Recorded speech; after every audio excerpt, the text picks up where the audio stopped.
Bismillahirrahmanirrahim. Assalamualaikum warahmatullahi wabarakatuh. Alhamdulillah wa syukurillah, pada malam hari yang berbahagia ini tadi disampaikan sama Ustaz bahwa kita akan bersilaturahim secara bersama-sama sambil bersama-sama mendengarkan tausiah atau ceramah dari Ustaz Abdul Samad yang secara fisik sudah lama tidak bertemu, tapi walaupun tiap malam bisa ketemu di YouTube. Ya. Karena itulah di samping itu juga seperti disampaikan ya, kebetulan aja saya dengan istri 50 tahun, 53 tahun, setengah abad lebih. Semuanya tidak pernah dirayakan kecuali satu kali waktu 50, Ustaz. Selebihnya selalu lupa.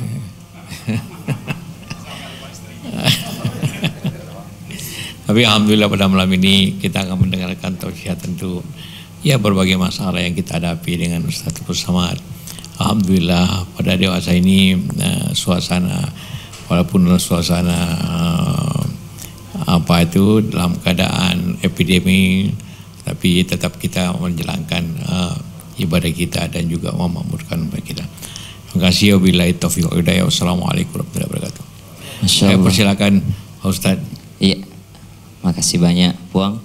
Insyaallah kita mendengarkan kajian dari guru kita Ustaz Abdul Samad. Kita dengarkan dulu pembacaan ayat suci Al-Qur'an oleh Qari Nasional Ustaz Miftah. Falyatafaddal Ustaz.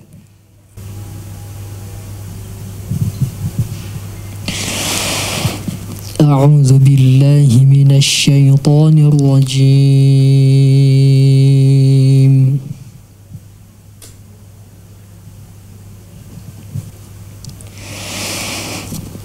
بسم الله الرحمن الرحيم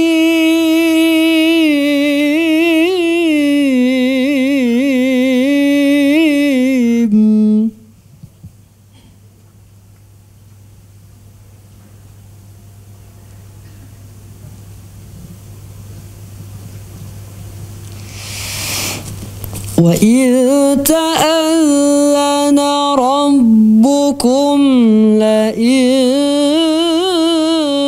شَكَرْتُمْ لَأَزِيدَنَّكُمْ وَلَئِن كَفَرْتُمْ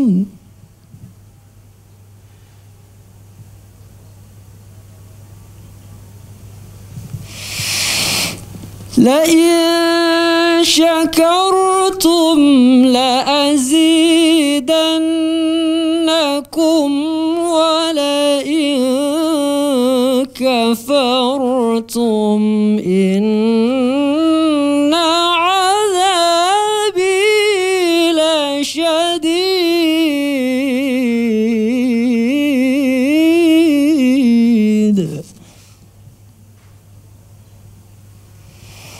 بسم الله الرحمن الرحيم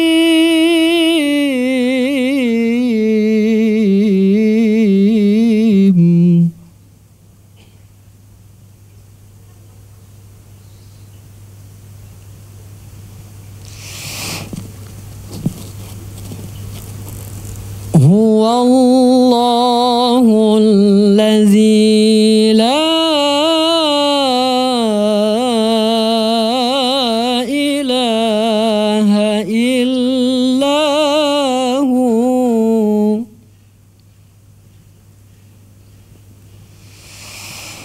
هو الله الذي لا إله إلا هو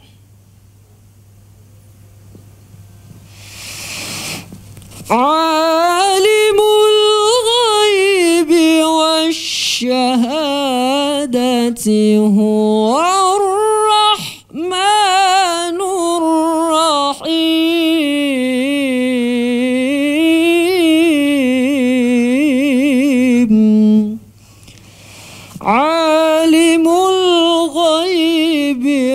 الشهادة هو الرحمن الرحيم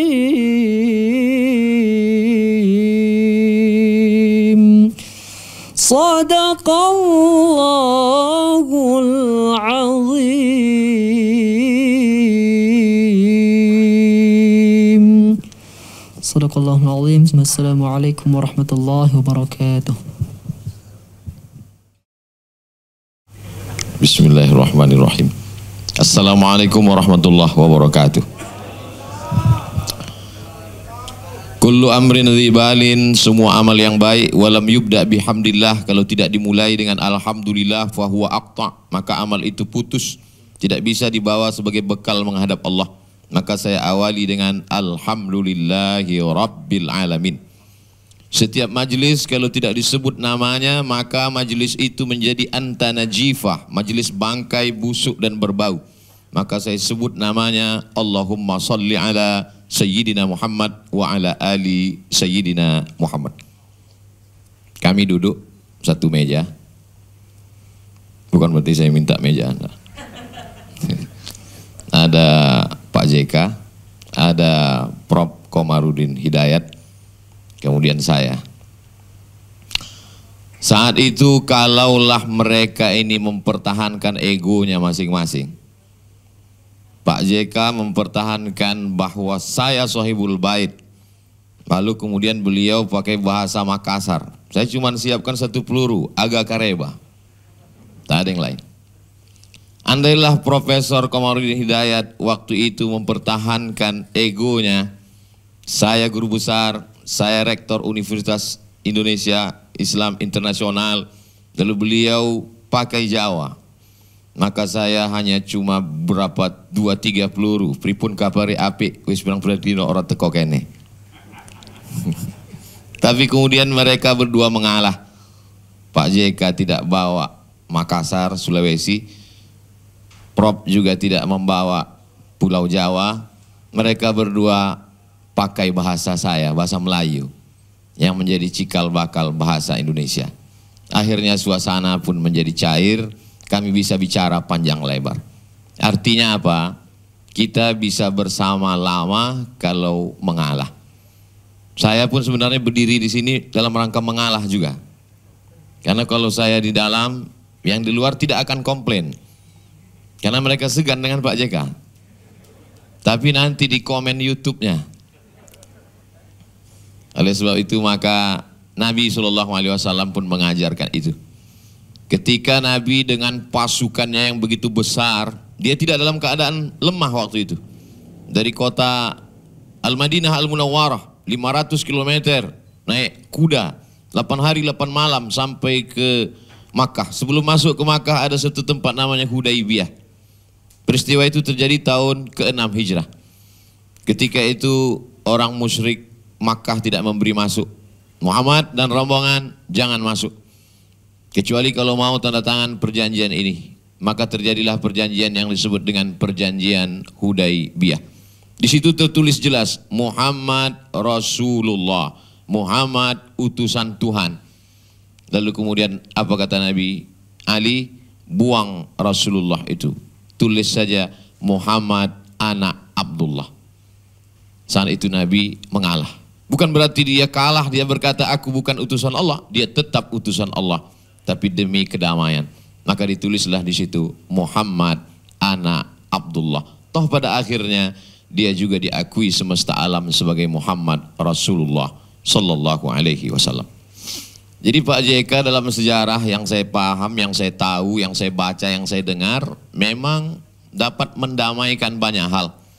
Konflik saudara-saudara kita di Sumatera, kemudian konflik di Sulawesi, bahkan terakhir bersama Dewan Masjid Indonesia di Istiqlal itu saya hanya ketemu dengan Pak Saf, wakil Dewan Masjid Indonesia. Saya tanya, Pak JK kemana Pak?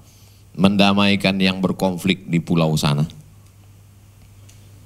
Tapi ketika kemarin acara webinar, saya tanya Pak JK, Bapak kan selalu bisa mendamaikan, ini bisa nggak didamaikan? Kata Pak JK nggak bisa. Kenapa? Karena COVID tidak bisa mau berdamai. Oleh sebab itu kitalah yang mengalah. Makanya sebenarnya saudara-saudaraku, ini bukan kasta-kastaan yang di dalam mulia, enggak. Insya Allah semua yang di luar nih masuk surga. Begitu menyenangkan hati mereka, Pak. Tapi ini adalah dalam rangka kita mengalah dengan COVID. Bukan berarti kita kalah sebelum vaksinnya ditemukan. Memang kedatangan COVID ini sudah hiruk pikuk. Tapi tadi kata Prof, nampaknya setelah 6 bulan berlalu, Maret, April, Mei, Juni, Juli, Agustus, saya memang melockdownkan diri. Dari mulai Maret sampai hari ini. Inilah kunjungan saya yang pertama keluar dari Pulau Sumatera, naik pesawat. Tapi Bapak Ibu jangan khawatir, jangan takut, saya sudah lulus rapid test. Dulu, sebelum ada COVID, itu kalau ada orang pakai cadar, dia menjadi pusat perhatian. Saya perhatikan itu di mana-mana, di acara tabligh akbar, di seminar, di kampus. Kalau dia pakai cadar, orang akan memandang ke sana. Sekarang sudah mulai beralih. Siapa yang tidak pakai cadar, malah itu yang diperhatikan. Beralih suasana. Dulu, kita mengenali orang itu cukup dari paras, dari jauh sudah kenal. Sekarang mata kita mesti betul-betul tajam. Kita mesti bisa mengenali orang setengah wajah. Kalau tidak kita akan tersalah dan terkeliru. Dan itu pengalaman saya pribadi. Beberapa kali saya tidak disalami orang. Tidak ditegur orang. Setelah saya buka baru, Ustadz katanya. Alhamdulillah saya tidak terkena jebakan-jebakan Batman itu tadi. Beberapa tamu saya kenali dengan baik. Dulu kita punya acara, acara yang lama, mengenal wajah. Ditampilkan wajah, 1/4, setengah, 1/3. Masih ingat acaranya? Saya lupa, maka saya tanya. Dulu ada orang yang begitu hebat menyebut diri adik kuasa. Tapi begitu dia datang, semua luluh lantak. Yang adik kuasa menjadi tidak punya kuasa. Betapa korban-korban berjatuhan. Karena memang COVID ini tidak bisa lagi membedakan siapapun orangnya, status sosialnya, agamanya. Dari yang kaya raya, penguasa sampai rakyat jelata. Kalau dia tidak mengalah dengan cuci tangan. Dulu kita diajarkan setiap cuci tangan itu makan. Sekarang kadang beberapa kali cuci tangan tidak makan-makan. Oleh sebab itu memang kita memang betul-betul disadarkan. Ada efek negatif, ada efek positif. Tapi yang paling bisa bertahan dalam menghadapi ini adalah orang yang bisa beradaptasi. Atau kalau tidak tepat kata adaptasi, yang bisa menyesuaikan diri. Maka sebagai pedagang yang sebelumnya dia memasarkannya secara offline, sekarang sudah bisa melalui online. Saya kira Pak JK juga memberikan semangat kepada saya di awal-awal ketika kita ketemu dengan online. Kata beliau, Ustaz Abdul Somad kalau pengajian di masjid paling yang mendengar 1.000, 2.000, 5.000, 10.000. Atau di Tanah Lapang, GLBK 100.000, tabligh akbar. Tapi kalau Ustadz share melalui YouTube, melalui online, itu yang nonton bisa jutaan, kata Pak JK. Saya anggap satu sisi itu motivasi buat saya. Tapi di sisi lain itu juga saya kira jadi bahan untuk saya men-share ke masyarakat. Ini kata Pak JK nih, jangan lupa subscribe, like, and share. Betapa kita bisa memanfaatkan sarana prasarana ini. Lagi-lagi kata kuncinya, keywordnya adalah bagaimana kita mengalah dengan keadaan. Bukan berarti kita kalah, mundur selangkah untuk bisa maju, memperoleh kemenangan beberapa langkah. Mudah-mudahan negeri ini adalah negeri yang bisa dipersatukan menjadi negeri yang besar karena orang-orang berjiwa besar lagi-lagi mengalah. 1297. Angka 1297 begitu yang tertulis di batu nisan seorang laki-laki namanya Merah Selu. Dari nama itu bukan Arab, bukan Islam. Merah Selu. Suatu malam dia bermimpi. Dia lihat datang seorang berjubah bersorban, meludah ke mulutnya. Dan ketika terbangun dia bisa membaca Al-Quran. Dia tanya kepada tokoh agama di situ, siapakah orang yang kulihat bentuknya begini tadi malam? Kata ulama di situ berkata, itulah Muhammad sallallahu alaihi wasallam. Maka namanya berubah menjadi Al-Malikus Saleh. Al-Malik artinya raja, soleh orang yang soleh, raja yang soleh. Tapi karena sejarawan kita tidak terlalu memperhatikan tajwid, ditulislah di buku sejarah Malikul Saleh. Ya nggak apa-apalah. Toh kalau dia belajar nahwu sharaf, mantik, balaghah, ma'ani bayan, insya Allah akan lurus. Al-Malikus Saleh. Meninggal 1297. Dia punya anak namanya Al-Malikus Zahir. Ditulis dalam buku sejarah kita Malikul Zahir. Seorang raja yang nyata punya kekuatan. Pada masa Malikus Zahir lah datang seorang explorer dari negeri yang sangat jauh. Negeri itu disebut dengan Maghrib, diambil dari kata ghurub. Ghurub artinya tenggelamnya matahari. Karena waktu itu mereka belum tahu ada negeri lagi di seberang sana yang disebut dengan Amerika. Kalau kita tegak di tepi laut Samudra Atlantik, petang di depan Mausoleum Makam Muhammad V, ayah dari Hasan II yang sekarang cucunya Muhammad VI, cucunya sekarang menjadi raja Muhammad VI, ayahnya Hasan II, kakeknya Muhammad V, dan nanti penggantinya Hasan III. Jadi namanya itu aja diganti-ganti. Kalau kita tegak di depan makam itu menghadap ke arah matahari tenggelam, memang kelihatan seperti matahari itu ditelan oleh Samudra Atlantik. Maka negeri itu disebut dengan Maghrib, negeri tenggelamnya matahari. Lalu kemudian datanglah seorang laki-laki dari negeri itu, dan kebiasaan dia sebelum dia berkeliling dunia, dia tawaf dulu di Makkah. Tawaf dulu berkeliling Ka'bah, setelah itu dia sa'i, lalu kemudian barulah dia melanjutkan perjalanan. Ditulisnya dalam 2 jilid buku berjudul Rihlah Ibni Battutah, explorer, perjalanan seorang petualang muslim bernama Ibnu Battutah. Di buku itu dia ceritakan, aku sampai ke sebuah negeri. Negeri itu bernama Samudra. Samudra, orang kita menyebutnya Sumatera. Dan di situ aku bertemu dengan seorang raja. Mereka menggunakan kuda dan gajah. Ulama-ulama dihormati dan dimuliakan. Yang sedang dia ceritakan adalah kerajaan Islam di atas pucuk Pulau Sumatera. Dan disitulah dia lihat bagaimana hukum-hukum Islam dijalankan menurut syariat Islam. 1297. Lalu kemudian wali-wali Songo di Jawa. Beliau sampai juga ke Pulau Jawa saat itu. Bagaimana bercerita Ibnu Battutah, ketika aku sampai di Pulau Jawa, aku bertemu dengan seorang raja yang tidak pakai baju. Lalu kemudian dia panggil seorang pengawalnya, budaknya, sahayanya. Dia beri pisau. Lalu kemudian dia suruh hambanya itu menusuk dirinya dengan pisau. Hai pembantuku, tusuk dirimu dengan pisau. Maka saat itu juga pembantunya itu menusuk dirinya dengan pisau dan mati di depan Ibnu Battutah. Lalu kemudian Ibnu Battutah ditanya oleh raja itu, adakah orang seperti ini di kampung halamanmu? Ibnu Battutah terdiam. Sesungguhnya raja itu sedang ingin berkata, aku berkuasa terhadap nyawa dia. Lalu kemudian tradisi itu menjadi hilang pada tahun abad ke-15. Datangnya para wali-wali Allah yang kita kenal dengan Wali Songo. Saya sampai ke makam Al-Malikus Saleh di Aceh, dan dibawa sahabat saya pula ke Surabaya. Ziarah kami ke makam-makam Wali Songo. Satu persatu kami datangi untuk ngalap barokah, untuk mengenal sejarah, untuk membangkitkan lagi semangat dakwah. 14 sekian Pulau Jawa diislamkan. Lalu kemudian ada seorang yang amat sangat hebat. Kalau Aceh tadi 12, Wali Songo 14, beralih kepada 16. 16 sekian itulah seorang Sultan Agung membuat sebuah tempat penetapan hukum. Pengadilan itu disebut dengan mahkamah yang di samping masjid. Masjid biasanya dibuat emperan, kita menyebutnya emperan, serambi.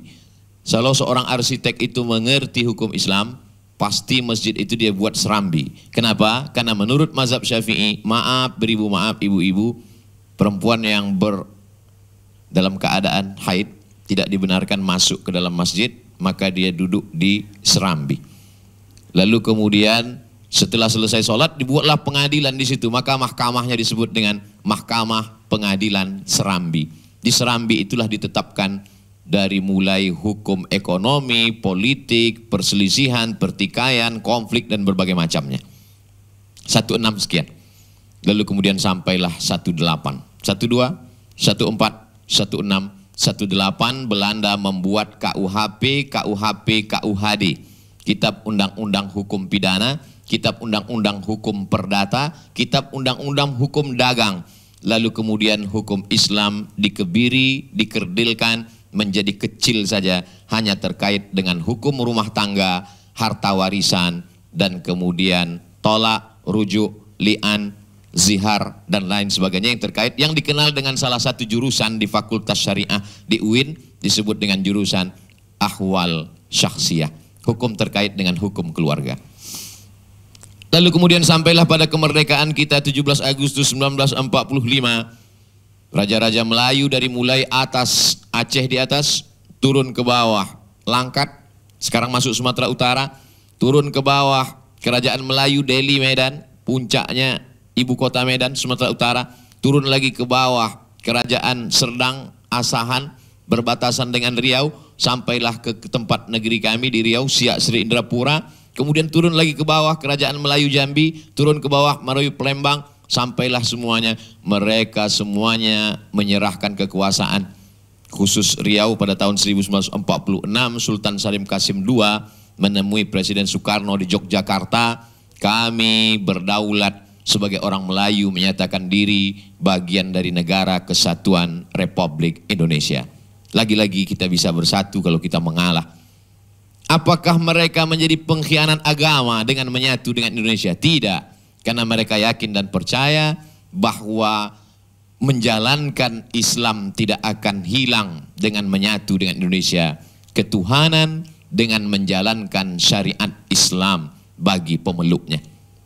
Tapi saat itu yang dihadapi bukan hanya musuh Belanda, Jepang, komunis. Tapi saudara-saudara kita di timur merasa ini kata-kata syariah ini mungkin karena ketidaktahuan, ketidakmengertian. Ketika A.A. Maramis ditanya, apakah saudara-saudara terganggu dengan kata syariat ini? Tidak, kata beliau. Karena beliau faham, beliau tahu bahwa syariat Islam ini kalau dijalankan hanya untuk orang Islam. Dan Islam ini tidak akan menganiaya saudara-saudaraku yang lain. Wa ma arsalnaka illa rahmatan, menjadi rahmat bagi semesta alam. Tapi kemudian demi untuk persatuan lagi-lagi mengalah. Maka datanglah para ulama menemui Hadratus Syekh Hasyim Asy'ari di Tebu Ireng. Karena kesana satu anak beliau, Hadratus Syekh Wahid Hasyim, merupakan salah satu perumusnya. Maka dimintalah pendapat kepada Mbah Hasyim waktu itu. Setelah beliau puasa sunat, beliau tahajud, beliau berdoa, lalu beliau katakan, tidak bertentangan antara ini dengan ajaran syariat Islam, maka finalnya adalah ketuhanan yang Maha Esa. Toh dengan ketuhanan yang Maha Esa pun kita tetap bisa menjalankan agama kita. 5 rukun Islam tidak akan terhalang, terkendala. Orang tidak dilarang untuk bersyahadat karena dijamin dengan Undang-Undang Dasar 1945 pasal 29 ayat 1 dan ayat 2. Lalu kemudian tentang keadilan, i'dilu huwa aqrabu littaqwa. Lalu kemudian tentang persatuan, wa'tasimu bihablillahi jami'an wa la tafarraqu, persatuan Indonesia. Lalu tentang musyawarah, wa amruhum syura bainahum, putuskanlah segala sesuatu dengan musyawarah. Lalu kemudian tentang keadilan sosial bagi seluruh rakyat Indonesia. Maka sesungguhnya nilai-nilai yang mengisi dari poin-poin itu adalah umat Islam. Lagi-lagi umat Islam yang mayoritas, karena kita berjiwa besar, maka kita bisa bersama sampai hari ini 17 Agustus 1945. Mungkin ada yang terlintas di pikirannya, ini peringatan 17 Agustus atau ke-53 tahun Pak JK dan Ibu. Saya datang ke rumah Pak JK, Ibu beserta anak cucu keluarga besar beliau adalah untuk bersilaturahim. Beberapa tahun yang lalu saya datang ke kediaman beliau ketika saya jadi khotib Jumat di Masjid Sunda Kelapa. Setelah itu kami berjalan pakai payung, diiringi hujan rintik-rintik sampai ke rumah beliau. Hari Jumat juga, tidak pernah kami setting. Waktu itu saya khutbah Jumat. Dan ini pula malam Jumat. Betapa pertemuan kita mungkin sudah tertulis di Lauhil Mahfuz. Karena tidak ada yang luput dari kuasa Allah Subhanahu wa Ta'ala. Yang pertama diciptakan Allah qalam. Allah bersumpah dalam Al-Quran demi qalam. Nun wal qalami wa ma yasturun. Lalu kemudian kata Allah, ya qalam uktub, tulislah. maka tertulis di situ langkah, rezeki, pertemuan, maut. Sebagian wali-wali Allah bisa menilik, mengeker, meneropong, mengintip itu karena kasyaf. Dalam tasawuf kasyaf, tersingkapnya tirai. Saya tidak tahu apa yang ada di sebalik sana, tapi begitu tirai disingkapkan kelihatan. Oleh sebab itu, kenapa Islam penyebarannya luar biasa di Nusantara? Karena ulama-ulama tasawuf bisa menggantikan posisi dukun, penasehat-penasehat raja-raja. Waktu itu raja-raja dinasehati oleh para dukun-dukun, ahli-ahli peramal-peramal, dengan persahabatan mereka dengan jin dan setan. Lalu kemudian ketika datang ulama, ulama menggantikan posisi itu, maka digantikanlah mantra-mantra dengan doa-doa, ramalan-ramalan digantikan dengan kasyaf mereka, karena munajat zikir mereka kepada Allah Subhanahu wa Ta'ala. Oleh sebab itu proses islamisasi kita tidak berdarah-darah, tidak dengan pedang, tapi dengan pendekatan local wisdom. Lagi-lagi ulama dulu. Kalaulah ulama dulu tidak mengalah, mereka mempertahankan, maka datanglah Sunan Kalijogo. Dia tidak bersorban, dia pakai belangkon. Lalu kemudian dia buatlah syair-syair. Dia tahu orang di Pulau Jawa suka lagu-lagu. Bahkan sampai sekarang pun kami di Pekanbaru selesai azan itu langsung saja sholat qobliyah. Tapi kalau saya di perkampungan saudara-saudara kita yang dari Pulau Jawa itu ada solawatan-solawatan. Karena kalau saya bawa rombongan jamaah sahabat-sahabat mereka nanya, itu apa tuh Pak Ustadz kok nyanyi-nyanyi? Itulah dakwah Wali Songo dulu. Mereka punya darah seni yang luar biasa. Mereka bisa robah itu solawat dengan lantunan-lantunan yang tidak pernah terdengar di Makkah, tidak ada di Madinah, tidak ada di Maroko, tidak ada di Mesir. Tapi kreasi mereka yang luar biasa. Salatullah, salamullah, ala taha rasulillah. Salatullah, salamullah, ala yasin habibillah. Tawassalna bismillah wa bil hadi rasulillah wa kulli mujahidin lillah bi ahlil badri ya Allah. Kalau diperhatikan irama itu, tak pernah telinga saya mendengar itu di Mesir, tidak pernah saya dengar itu di Maroko. Tapi kreasi mereka yang luar biasa, bisa mereka masukkan lokal sehingga menjadi sesuatu. Dan Islam tidak pernah melarang itu. Ada sebagian orang menyalahkan memasukkan irama itu ke dalam sholawat. Saya termasuk yang tidak mengerti, beda dengan Adinda Qori kita juara 1 internasional di Maroko. Kalau dikumpulkan orang semua di dunia ini, beliau juara 1. Andai ada musabaqah dunia akhirat mungkin juara 1 juga. Beliau mengerti ada yang indah. Ada sesuatu yang indah yang dimasukkan dalam Al-Quran. Ada namanya irama bayati, soba, sika, nahawan, jaharka, ras. Jadi Islam itu begitu lentur, begitu terbuka menerima hasil cipta karya karsa manusia. Lagi-lagi mengalah.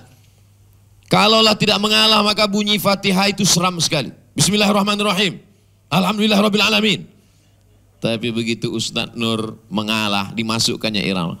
Bismillahirrahmanirrahim. Alhamdulillahi rabbil alamin. Jangan samakan suara saya dengan beliau. Saudaraku yang dimuliakan Allah Subhanahu wa Ta'ala.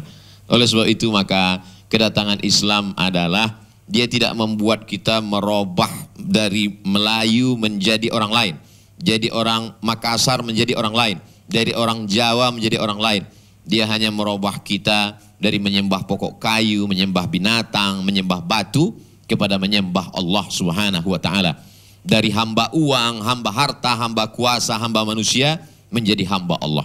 Saya tetaplah menjadi orang Melayu. Saya tetap pakai batik, saya tetap pakai peci. Tapi saya tidak menyalahkan saudara saya yang pakai jubah, yang pakai sarung, pakai apapun. Karena kita mengerti ada skala prioritas. Orang ketika baru belajar dia tidak bisa membedakan mana rukun, mana syarat, mana wajib, mana sunat. Akhirnya kacau balau. Ustaz Somad, ini saya sholat pakai masker, ini sah atau tidak sah? Karena saya belajar dari kecil kalau sujud itu kening sama hidung mesti menyentuh lantai. Nah, apakah menyentuhkan hidung ke lantai itu rukun, syarat, wajib?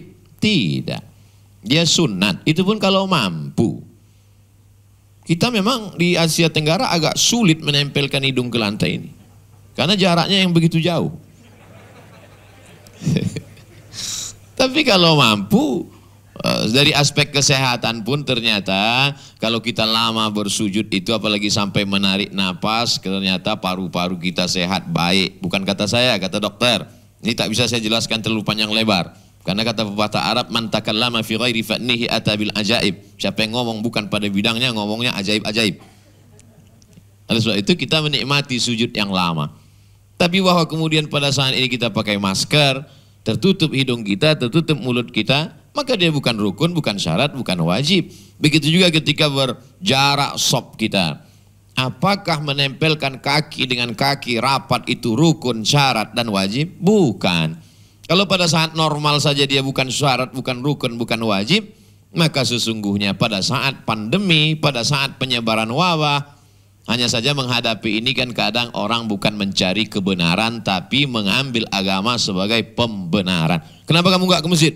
Sop mesti rapat Pak Ustadz. Sekarang di masjid-masjid itu tidak rapat, maka saya tak ke masjid. Padahal sebelum Covid pun memang nggak ke masjid. Oleh sebab itu maka disitulah diperlukan suatu ketulusan yang luar biasa. Jadi ada akal yang diciptakan Allah Subhanahu wa taala. Karena Al-Qur'an itu terbatas pada 30 juz. Hadis-hadis Nabi dalam Sahih Bukhari 7.275 hadis. Yang lebih besar daripada itu Musnad Ahmad bin Hanbal meninggal tahun 241 Hijrah. Tergantung cara menghitungnya, sebagian mengatakan 30.000 hadis. Kitab yang paling besar. 9 kitab hadis Ahlu Sunnah wa Jamaah, Sahih Bukhari, Sahih Muslim, Sunan Abi Daud, Sunan Tirmidzi, Sunan Nasai, Sunan Ibnu Majah, Sunan Ad-Darimi, Musnad Ahmad bin Hanbal, Muwatta' Malik, di samping kitab-kitab yang lain. Maka sesungguhnya itu adalah teks. Kita bagaimana berinteraksi dengan teks. Karena kalau orang tidak memasukkan akal ke dalam memahami teks, wah itu sulit sekali. Dalam hadis ada disebut begini.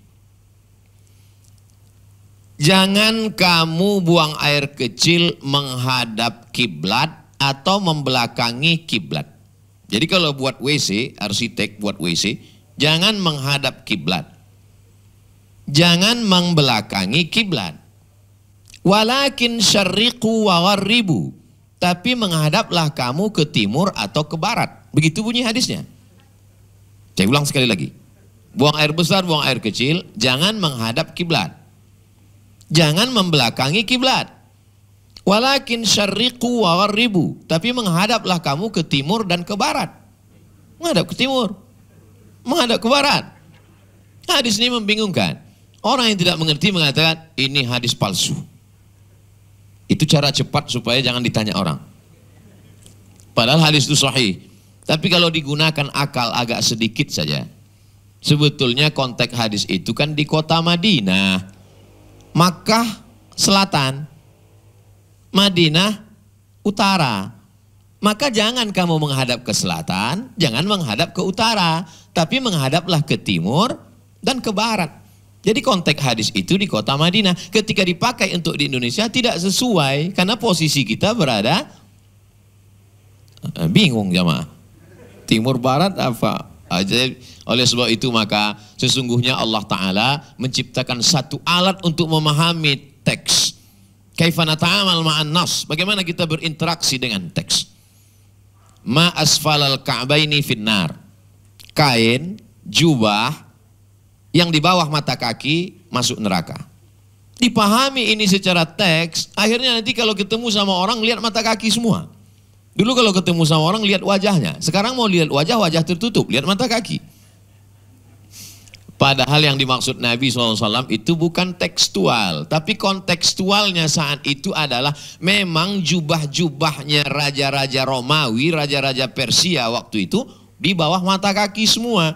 Mereka kalau pakai jubah itu panjang sekali ke belakang dan mereka amat sangat bangga kalau jalan makin panjang jubahnya makin hebat, semua makin berdecak kagum. Mereka ini senang sekali kalau kita lewat, semua sekeliling itu seperti melihat kucing. Hebat. Jadi sesungguhnya yang ingin dipesankan Nabi dalam teks itu adalah jangan sombong. Makanya Abu Bakar datang melapor kepada Nabi SAW. Ya Rasulullah, ya saya ini kain saya, jubah saya lewat ke bawah gimana? Kata Nabi, anta lasta minal khuyala. kamu kan nggak sombong, jadi nggak apa-apa, kata Nabi Shallallahu Alaihi Wasallam. Oleh sebab itu dikombinasikanlah antara hadis teks ini dengan pemahaman. Maka kata Imam Nawawi dalam kitab Syarah Sahih Muslim, Al-Minhaj Syarah Sahih Muslim Ibn Al-Hajjaj, dijelaskan juga oleh imam besar dalam kalangan mazhab, bahkan bukan mazhab Syafi'i, yaitu kitabnya Imam Asy-Syaukani, judulnya Nailul Autar. Juga disebutkan dalam kitab Subulus Salam, Syarah Bulughul Maram, ditulis oleh Imam As-San'ani. Dijelaskan juga oleh ulama besar Al-Azhar bernama Syekh Atiyah Saqar dalam kitab Fatawa Al-Azhar. Disebutkan juga oleh Syekh Yusuf Al-Qardawi dalam kitabnya Kaifana Ta'amal Ma'as Sunnah, bagaimana kita berinteraksi dengan sunnah. Jadi tidak bisa kita pahami satu teks, lalu kemudian kita telan bulat-bulat, kita terjemahkan, maka akan lahirlah pemahaman-pemahaman secara tekstual yang akan menyesatkan, bahkan menimbulkan konflik. Padahal hari ini orang beragama itu kan ingin mencari ketenangan. Dia sudah sibuk dengan hiruk pikuk masalahnya di kantor. Lalu kemudian di jalan juga dia menghadapi macet yang luar biasa. Tapi alhamdulillah Pak JK, saya beberapa kali ceramah ke rumah Pak JK itu nggak ada macet sama sekali. Karena providernya double. Orang sudah punya masalah besar di kantor. Lalu kemudian di jalan juga dia punya masalah besar. Dia ingin ke masjid itu mencari ketenangan. Ternyata di masjid pun juga terjadi ikhtilaf. Dari mulai masuknya saja sudah ikhtilaf. Di mana letak ikhtilafnya? Dari bismillahnya aja udah ikhtilaf. Yang satu bismillahnya jahar. Bismillahirrahmanirrahim. Yang satu bismillahnya sir. Bismillahirrahmanirrahim. Terjadi konflik berkepanjangan di Indonesia. Nahdlatul Ulama jahar, bismillahirrahmanirrahim. Muhammadiyah sir, bismillahirrahmanirrahim. Bagaimana menyelesaikan ini Pak Ustadz?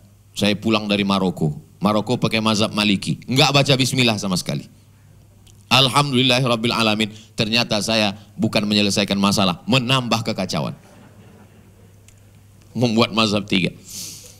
Lalu yang jalan solusi yang bagaimana menyelesaikan ini? Lagi-lagi mengalah. Saya secara pendidikan menjadi sekretaris Lembaga Bahsul Masail Provinsi Riau Nahdlatul Ulama 5 tahun. Tahun berikutnya karena kesibukan saya mengundurkan diri. Saya pakai mazhab Syafi'i, saya ketua masjid. Di masjid saya sampaikan ke imam, kalian pakai mazhab Syafi'i. Bismillahnya jahar. Bismillahirrahmanirrahim. Tapi saya ceramah di Masjid Muhammadiyah 4 tahun. Masjid Akramunas Universitas Riau 4 tahun. Dan tidak sekalipun saya mau jadi imam. Setiap saya diminta jadi imam, batu. Kenapa? Karena saya tidak mau, lagi-lagi saya mengalah. Banyak juga orang menduga, ini Ustaz Somad ini nggak mau jadi imam karena suaranya nggak bagus. Bagus, carilah di YouTube, banyak saya mau jadi imam. Mengalah. Bukan berarti salah, mengalah. Bukan berarti kita tidak punya pendirian. Karena masalah bismillah sir dan jahar adalah perbedaan furu', bukan dalam masalah usul dasar. Ada saatnya kita menjadi orang yang amat sangat tegas. Tapi ada saatnya pula kita menjadi orang yang amat sangat lentur. Saya termasuk pengagum Haji Abdul Malik Karim Amrullah. Bagaimana ketegaran beliau mempertahankan prinsip, tapi di saat yang sama juga beliau orang yang sangat lunak. Kita tahu ormas organisasi beliau Muhammadiyah. Dan ketika beliau menjadi imam besar di Masjid Al-Azhar, kebetulan waktu imamnya adalah Syekh Abdullah Syafi'i. Bermazhab Syafi'i, kiai besar, orang Betawi di Jakarta. Dan ketika beliau tahu bahwa ada Kiai Abdullah Syafi'i yang akan datang hari itu bertamu, apa kata Buya Hamka? Buat azan hari ini 2 kali. Kenapa? Karena dia tahu orang mazhab Syafi'i menghormati, mundur, mengalah demi untuk persatuan. Dan ketika Buya Hamka bertamu ke tarekat Qadiriyah wan Naqsabandiyah, Abah Anom di Suryalaya, dipasangkanlah khirqah. Khirqah adalah pakaian dalam tarekat tasawuf. Buya Hamka memakai khirqah. Lalu kemudian diberikan zikir-zikir talqin. Beliau memakai. Beliau menulis tafsir Al-Azhar. Tapi kajian yang beliau buka di Masjid Al-Azhar bukan kajian tafsir. Yang beliau buka adalah kajian tasawuf modern. Karena dalam fikih kita boleh berbeda. Dalam akidah mungkin ada hal-hal furuk yang kita berbeda. Tapi dalam masalah tasawuf, dalam masalah hati, dalam masalah ikhlas, dalam masalah ridha, dalam masalah tawakal, dalam masalah tazkiyatun nafs, di situ ada titik-titik pertemuan, ada titik-titik persamaan.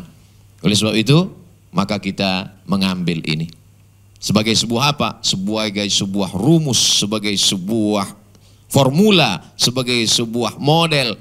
Insya Allah. Yang sulit ini kan sebetulnya bukan menjinakkan buaya. Menjinakkan buaya ini senang. Yang sulit itu adalah menjinakkan pawang-pawang buaya. Kalau pawang-pawang ini sudah dijinakkan, yang lain itu. Di situ kelebihan Pak JK. Pak JK bisa menjinakkan pawang-pawang ini. Kalau pawang-pawang itu sudah jinak, yang lain itu sudah bisa selesai masalah. Jadi tidak heran kalau Pak JK dan Ibu sampai malam ini saya ucapkan selamat ulang tahun yang ke-53 tahun. Pak JK masih 53 kata orang. 53 berdua dengan Ibu. Semoga berkah selalu sampai anak cucu beliau dijadikan Allah anak-anak yang soleh dan solehah. Selama perkenalan saya dengan beliau, yang saya fahami adalah yang baik-baik saja. Bahkan ada satu kasus besar yang menimpa saya, yang saya alami. Tapi beliau tidak pernah kontak saya, tidak pula ada staf beliau yang ngasih tahu ke saya, orang lain yang ngasih tahu. Itu selesai karena Pak JK itu Ustaz Somad. Dan saya tak pernah tanya. Mungkin beliau beramal, dia ingin ikhlaskan Allah Subhanahu wa taala. Pada titik keikhlasan itulah sebenarnya kita bertemu. Dalam sebuah undangan ceramah dari Kairo menuju India, maka Syekh Abdul Halim Mahmud bersorban, berjubah, berjenggot panjang, mursyid tarekat Syaziliyah, tapi gelar PhD Doctor of Filosofinya dari Sorbonne, Prancis. Beliau meneliti tentang Imam Al-Haris Al-Muhasibi. Dan dosen pembimbingnya adalah seorang orientalis. Tapi tidak merubah keyakinan imannya kepada Allah Subhanahu wa taala. Lalu kemudian ketika beliau diundang ceramah dari Kairo menuju India, di pesawat itu beliau menulis buku. Beliau nulis sampai di India jadi satu buku. Itulah buku berjudul Alhamdulillah Hazihi Hayati. Alhamdulillah Hazihi Hayati. Harap jangan kaitkan Hayati dengan Zainuddin. Alhamdulillah Hazihi Hayati, inilah kehidupanku. Autobiografi perjalanan Grand Syekh Al-Azhar Abdul Halim Mahmud. Saya baca buku itu, saya beli waktu di Kairo.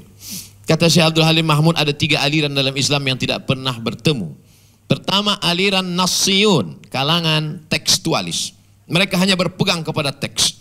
Ar-Rahman alal arsyistawa, Allah bersemayam di atas aras. Enggak boleh ditakwilkan. Allah di atas aras, memang betul-betul di atas aras.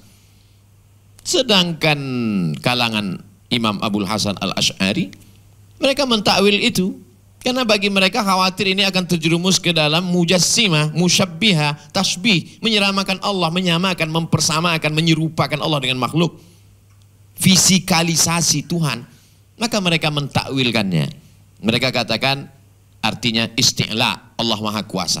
Kata Syekh Abdul Halim Mahmud ada 3 aliran. Yang pertama Nassiyun, tekstualis.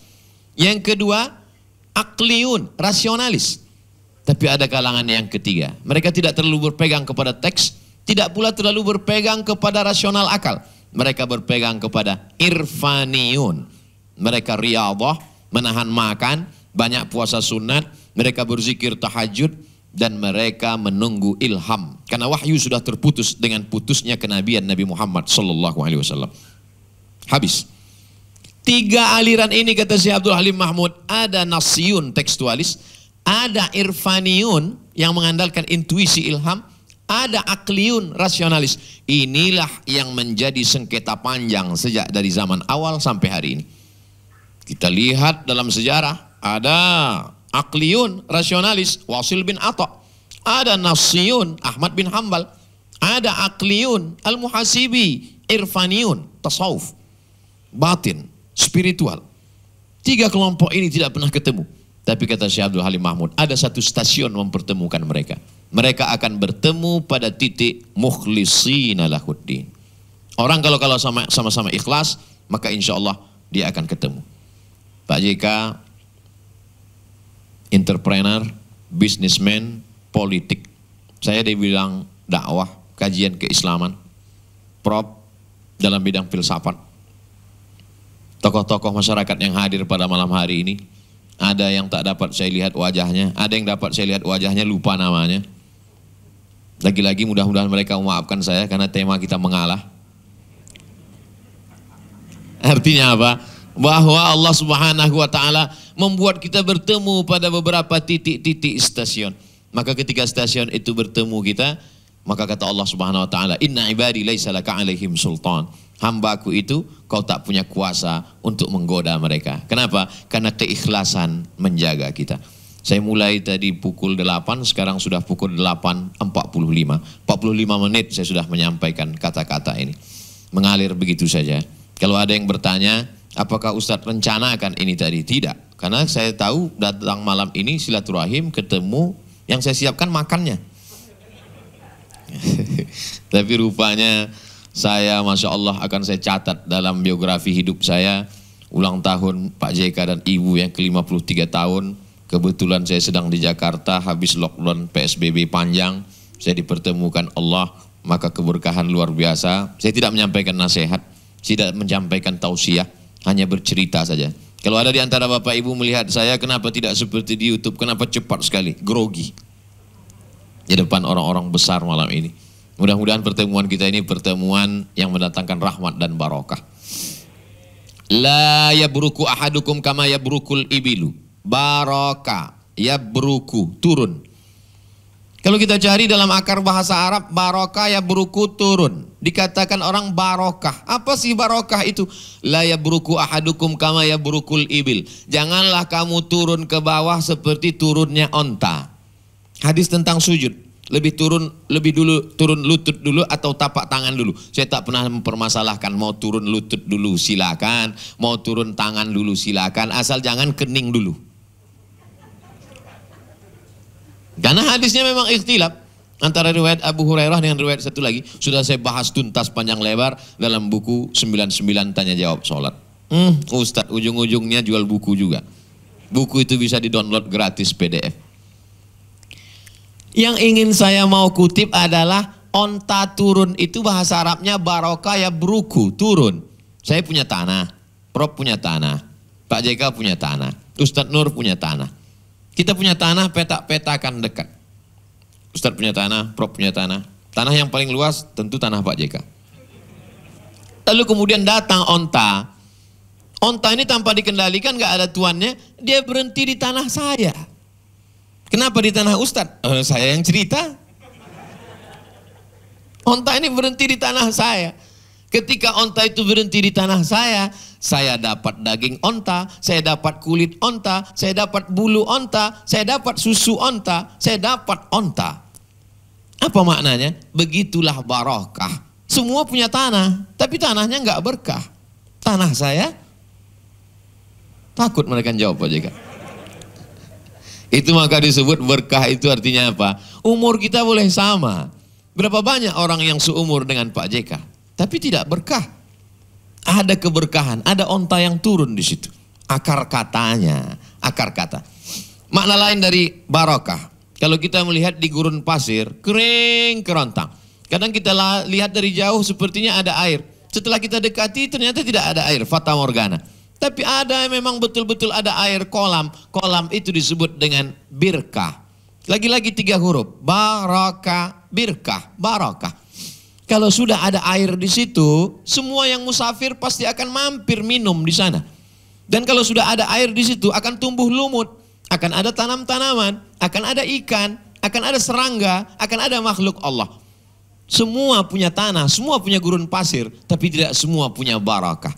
Oleh sebab itu ketika ada anak orang lahir, yang kita mintakan untuk anak itu adalah barokah. Barakallahu laka fil mauhub. Ketika kita minta makan, doanya kepada Allah bukan minta kenyang, karena tidak semua kenyang itu barokah. Yang kita minta itu adalah barokah. Allahumma barik lana. Bacanya tadi, bukan sekarang. Dan untuk Pak JK Ibu juga yang kita doakan barokah. Barakallahu lakuma wa baraka alaikuma wa jama'a bainakuma fi khair. 53 tahun sudah ucapan itu diperdengarkan. sampailah malam ini. Semoga Allah senantiasa melimpahkan keberkahan kepada Bapak, Ibu, seluruh keluarga, hadirin hadirat yang berhadir malam ini maupun yang mengikuti program melalui streaming. Jangan lupa subscribe, like, and share. Terima kasih, mohon maaf banyak tutur kata saya tidak tepat. Mungkin pilihan katanya menyinggung perasaan. Saya mohon maaf kepada Pak JK beserta Ibu dan seluruh keluarga hadirin hadirat. Apakah Bapak Ibu memaafkan saya? Dah selesai. Daripada saya cari di akhirat, belum tentu kita ketemu. Saya di VVIP. Doa. Berdoa kan boleh. Apalagi diaminkan oleh jamaah. Terima kasih, mohon maaf. Wassalamualaikum warahmatullahi wabarakatuh.